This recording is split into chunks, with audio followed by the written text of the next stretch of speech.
প্রথমত কোটা আন্দোলন নিয়ে যেটা হচ্ছে জানেন, এত ডিপলি রাজনীতি আমি কখনো করিও নি, জানিও না, বুঝিও না। তো আপনি আমাকে যদি একেবারে ডিপ লেভেলের পলিটিশিয়ান কথায় আছে চুপ থাকাও সম্মতির লক্ষণ, আবার কখনো কখনো ভয়ের চোটেও চুপ থাকতে হয়।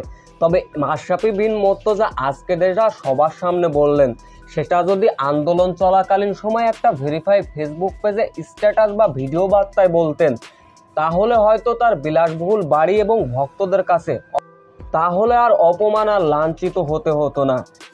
তখন চুপ থাকলেও এখন জনসম্মুখে এসে কথা বলেছেন মাশরাফি বিন মুর্তজা। তিনি বলেন, দেখেন, কোটা আন্দোলনে যেটা হয়েছে সেটা খুবই খারাপ হয়েছে। আমি তো চুপ ছিলাম, আসলে রাজনীতিতে আমি নতুন, আমি বুঝতে পারিনি আমার চুপ থাকায় এমন প্রভাব পড়বে। আমি আর যাই তাই করি, আর রাজনীতিতে মাঠে নামবো না। আমি এখন মানুষের জন্য কাজ করব। সো ভিউয়ার্স, মাশরাফি বিন মুর্তজাকে আর রাজনীতির মাঠে না দেখলে আপনারা কি খুশি হবেন? এ বিষয়ে অবশ্যই আপনাদের মূল্যবান কমেন্টটি করে যাবেন।